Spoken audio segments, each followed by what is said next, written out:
Assalamualaikum warahmatullahi wabarakatuh. Pada kesempatan ini saya ingin berkongsi kepada para penonton sekalian tentang amalan membaca lafaz niat bagi sesuatu ibadah.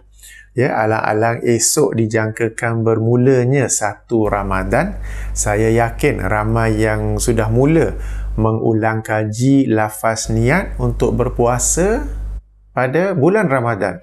Dan dalam lafaz niat ini ada lafaz niat yang untuk setiap hari kita baca, maknanya malam sebelum tidur dibaca.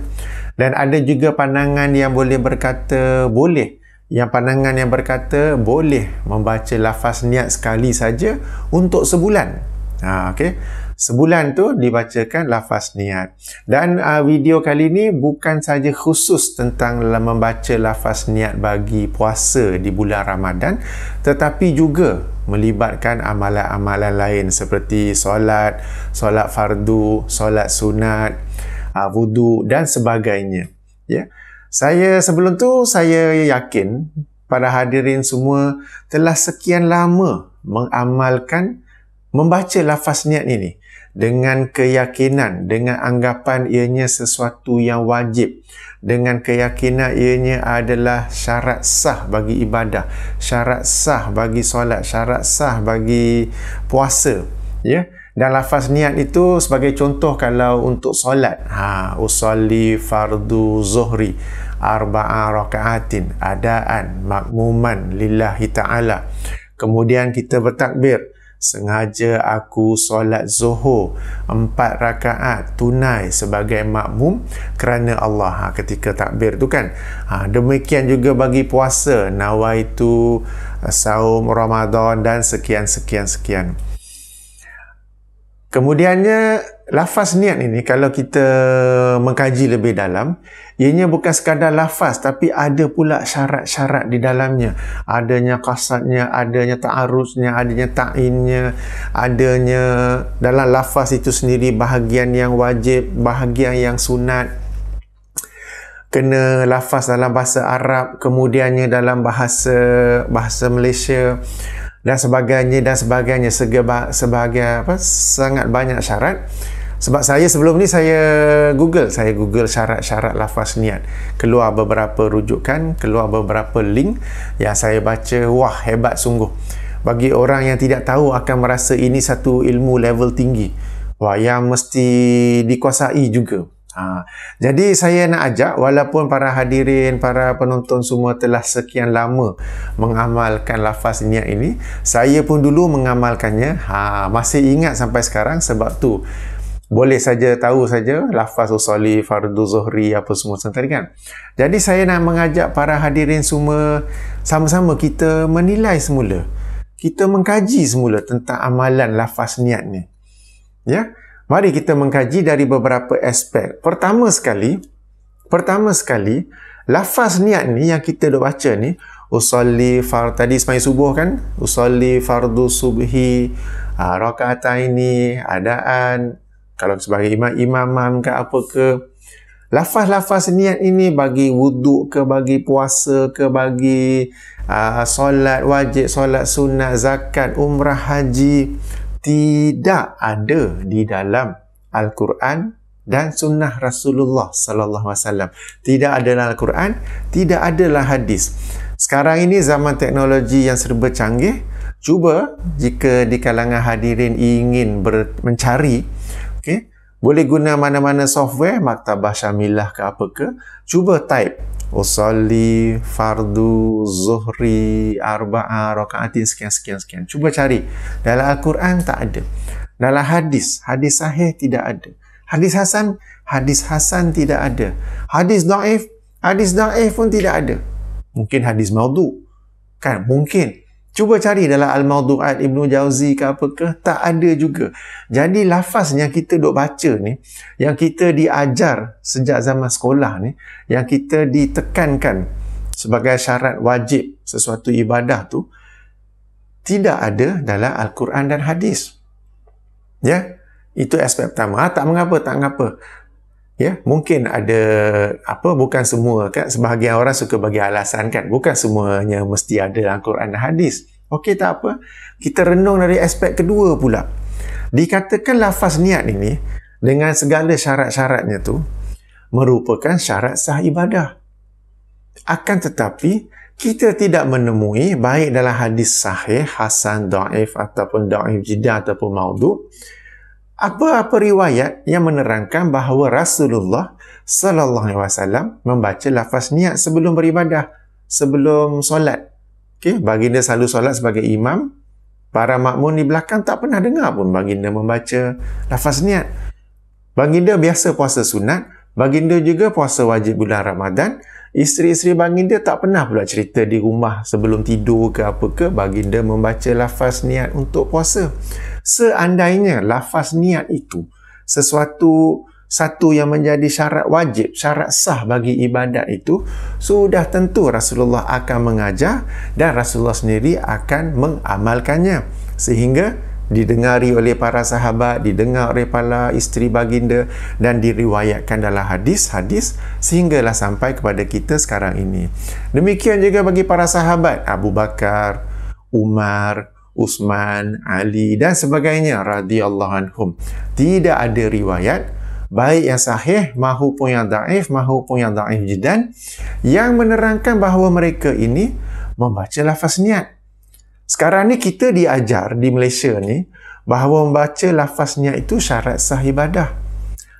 Dan mereka pula Rasulullah sallallahu alaihi wasallam, para sahabat generasi awal umat Islam tidak membaca lafaz-lafaz ini. Maka apakah ibadah-ibadah mereka itu tidak sah?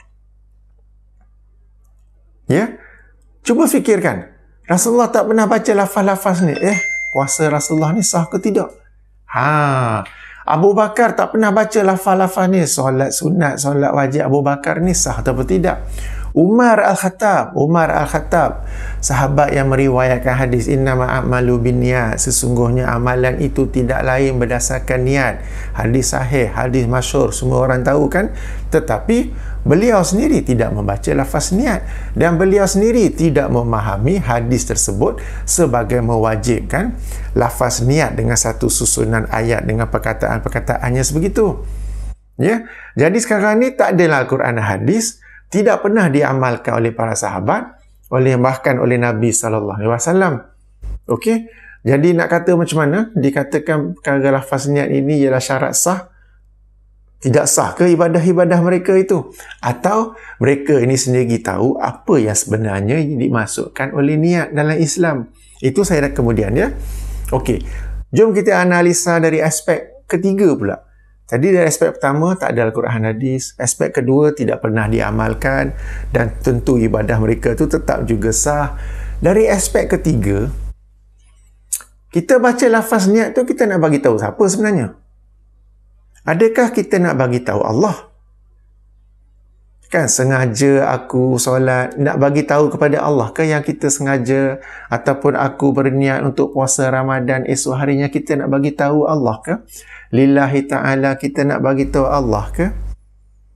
Sebab kenapa kita nak bagi tahu kepada Allah yang Maha mengetahui, yang mengetahui sebelum kita baca lafaz niat itu.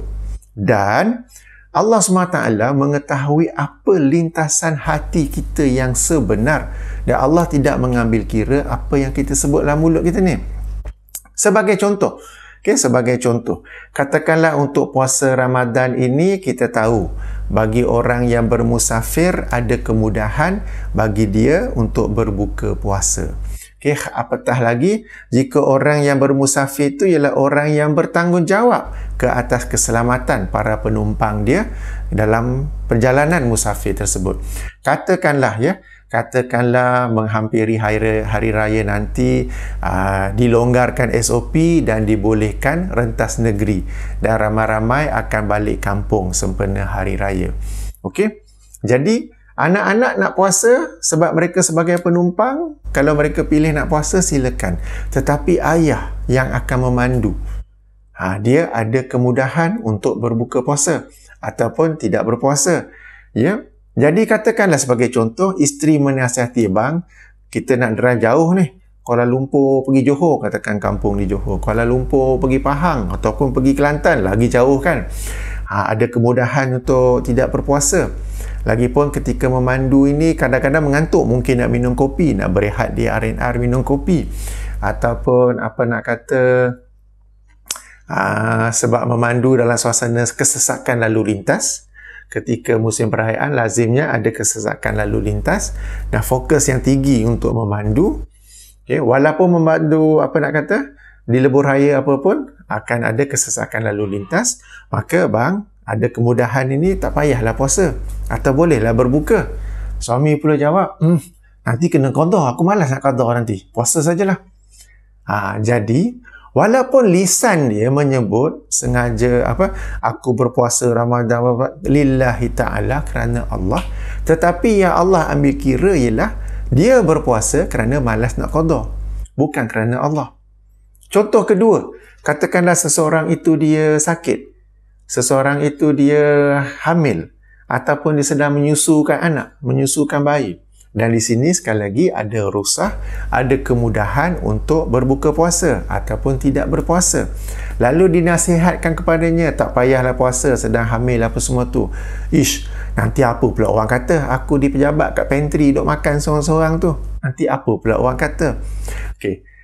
Meskipun pada awal paginya ataupun malam sebelumnya dia membaca lafaz niat lillahi ta'ala, akan tetapi yang diambil kira oleh Allah ialah dia berpuasa kerana kalau buka nanti apa orang kata. Jadi dia berpuasa supaya tak ada orang nak mengata kepadanya. Boleh faham ke di sini? Sebab Allah Subhanahu Taala dia tak ambil kira apa yang kita sebut di lisan ni. Boleh saja cakap, tapi Allah mengambil kira, Allah Maha mengetahui apa yang ada dalam hati kita, dalam fikiran kita. Demikian juga contoh lain, seorang suami tu tak pernah pun sembahyang sunat kat rumah, sembahyang sunat duha ke, sunat qabliyah ba'diyah ke, tak pernah pun. Sekali tu parents in law dia, mertua dia datang. Wah, tiba-tiba rajin pukul 9 sembahyang duha. Wah, sebelum nak sembahyang zuhur ada pula ba'diyah. Qabliyah dan ba'diyah. Dia sembahyang tu kenapa? Walaupun lisan sebut aku sembahyang solat duha 2 rakaat kerana Allah, tapi Allah mengetahui bahawa mertua dia nak tunjuk dia ni baik, dia soleh. Lalu dia sembahyang duha kerana nak tunjuk yang dia ni seorang menantu yang soleh. Itu yang dia ambil kira oleh Allah, bukan apa yang disebut di lisan. Okay? Jadi apa kita sebut di lisan tak perlu, sebab Allah SWT mengetahui apa yang kita buat. Dan lillahi ta'ala tu pun tak perlu, sebab Allah mengetahui tujuan sebenar kita berpuasa, tujuan sebenar kita mendirikan solat dan lain-lain ibadah. Ya, jadi ini kita kena tahu. Jangan kita anggap Allah ni tak tahu lalu kita sebut lafaz niat ni nak bagi tahu Allah. Ya, dan kemudiannya kita kena tahu bila orang itu mengambil rukhsah Allah dalam sesuatu ibadah, seperti tidak berpuasa ketika musafir, tidak berpuasa ketika sakit ataupun hamil dan sebagainya, dia juga melakukan sedemikian. Dia juga berbuka puasa kerana Allah. Dan dia mendapat pahala kerana dia mengambil kemudahan daripada Allah.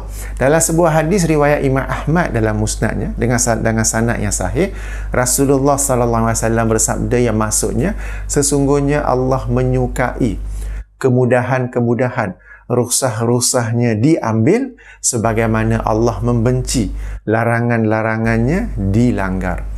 Bila kita ambil rukhsah ni Allah sebenarnya suka. Dan bila kita ambil rukhsah ni bukan kerana nafsu, bukan kerana apa, tapi kerana Allah juga. Sebab Allah yang memberi kemudahan itu. Ya. Jadi yang ini kita sekarang sedang nilai aspek ketiga. Kita baca lafaz niat ni nak bagi tahu siapa sebenarnya. Adakah bagi tahu Allah? Tidak kan? Sebab Allah Maha mengetahui. Dan Allah mengetahui apa yang ada dalam hati kita, dalam lintasan hati kita. Baik. Sekarang ni kita baca lafaz niat untuk apa? Untuk siapa pula? Untuk diri kita ke? Are we telling ourselves what we are doing? Kita baca lafaz niat ni sebab nak bagi tahu diri kita apa kita sedang buat. Saya baca lafaz niat malam nanti untuk memberitahu diri saya bahawa saya ni akan berpuasa esok pada bulan Ramadan. Padahal bukankah perkara begitu saya tahu secara secara fitrahnya, besok dah Ramadan, sudah pun set alarm, subuh sekarang pukul 6, saya nak bangun 5.30, okey makanan sahur sekian dah ready, tinggal nak panaskan sahaja. Jadi kita sudah pun merancang, kita sudah pun berazam untuk berpuasa. Dan dalam bulan Ramadan tidak ada puasa sunat, tidak ada puasa lain melainkan puasa Ramadan itulah. Jadi kita nak baca, aku berniat untuk berpuasa Ramadan esoknya kerana Allah, nak bagi tahu buat apa? Pernah terfikir tak perkara tu? Okeylah, katakanlah kita sekarang ni sekarang ni saya buat video ni hampir pukul 11 pagi ya. Okey, katakan kejap lagi saya nak sembahyang Zuhur, pukul 1.20 sudah azan. Okey, azan, notification dalam phone pun dah bunyi, di kat rumah surau pun sudah dengar, oh dah masuk waktu Zuhur. Okey, ambil wuduk di rumah, kemudian pergi ke surau sembahyang. Saya tahu apa saya buat tu. Saya nak sembahyang Zuhur. Saya pergi ke surau, saya jadi makmum. Zuhur tu memang 4 rakaat, tak ada 3,5 rakaat, tak ada 1 rakaat. Dan saya sebagai makmum, dan memang kerana Allah, tak ada sebab lain saja pun. Jadi kenapa saya nak baca lafaz niat tu? Saya nak bagi tahu diri saya ke? Tapi kenapa perkara-perkara lain yang saya buat, saya tak bagi tahu diri saya? Sebelum saya buat video ni, tak ada pula saya baca lafaz niat. Sengaja aku buat video ini berkongsi tentang amalan lafaz niat kerana Allah. Tidak ada pula. Tapi saya tahu apa saya nak buat. Jadi, sekarang ni, nak bagi lafaz niat tu untuk Allah bukan. Untuk diri sendiri pun kalau kita fikir-fikir kan. Maaf kata ya, kalau maaf kata macam orang tak siuman saja yang bagi tahu diri dia apa dia nak buat. Orang yang kurang siuman saja yang akan bagi tahu dirinya apa dia nak buat. Padahal kita ni sekala sudah azam, sudah ada perancangan, sudah tahu apa nak buat, itu telah ibadahnya tu. Kenapa kita nak bagi tahu diri sendiri? Kenapa kita nak tahu sengajanya tu? Kenapa kita nak tahu solat Zuhur? Dah memang kalau antara 1.20 hingga 4.20 tu memang solat Zuhur pun. Okay, melainkan kalau jamak. Tapi kalau kita nak jamak takdim bahawa waktu asar, solat asar dalam waktu Zuhur, kita awal-awal sudah pun merancang. Oh, saya lepas ini nanti ada urusan apa tak sempat asar. Okey, nanti Zuhur aku nak jamak dengan asar sekali. Kan? Kita dah merancang. Jadi kita tahu apa kita nak buat. Jadi lafaz niat ni sebenarnya dengan inilah yang saya nak cuba highlightkan ni ya. Kita nak kata dalam Al-Quran dan hadis tak ada, tidak pernah diamalkan. Nak bagi tahu Allah tak perlu, Allah dah mengetahuinya sebelum kita bagi tahu. Dan Allah mengambil kira apa yang dalam hati kita, bukan apa yang di lisan kita. Dan kemudiannya nak bagi tahu diri sendiri macam orang kurang siuman. Dia nak bagi tahu diri sendiri apa yang dia nak buat. Ya, jadi atas sebab-sebab ini, saya ingin mengajak para hadirin semula, cuba menilai balik amalan lafaz niat ini. Kenapa kita nak buat sebenarnya? Ya, kenapa kita nak memberat-beratkan diri kita? Ya, dengan ini sebagai salah satu syarat wajib. Mungkin bagi sebahagian hadirin, benda ni satu kemudahan, biasa ya tak kisah. Tapi mungkin bagi orang lain, mungkin bagi anak kita, susah. Bagi orang lain nak melafaz ini susah. Ataupun mungkin ada orang lain, dia dah rancang dah malam tu. Dah set alarm, dah prepare makanan sahur, dah tahu nak puasa besok apa semua. Tapi duk prepare apa-apa semua tu, malam tu dia terlupa baca lafaz niat. Esok pagi pun lupa baca lafaz niat. Dia dah start puasa pukul 10 ke 11. Semalam tak baca lafaz niat lah. Tak bacalah nawaitu saum Ramadan. Alamak, puasa aku hari ni tak sah. Semata-mata sebab kita telah meletakkan lafaz niat itu sebagai syarat wajib ibadah. Ya, padahal apa yang dia nak buat tu, dia sudah ada azamnya, sudah ada perancangannya, sudah ada niatnya untuk berpuasa. Itulah niat yang dikendaki oleh Islam. Itulah niat yang dikendaki dalam syariat Islam. Jadi saya ingin meminta para hadirin semua cuba renung-renung perkara ini ya. Yang pertama sekali, tak adalah Quran dan hadis dengan segala syarat-syaratnya. Banyak syarat tu. Okey, kita mungkin semua tahu kan, dia kena dalam bahasa Arabnya, kena dalam bahasa Melayunya, kena satu lafaz pun adalah, kemudian ada kasatnya, ada ta'arudnya, ada ta'ayinnya, ada itu, ada ini. Rasa macam hebat. Rasa macam wow, this is new knowledge, high level. Padahal tokoh tambah yang hanya memberatkan umat Islam. Nombor dua, Rasulullah SAW, para sahabat, generasi salaf tidak pernah pula membaca lafaz niat.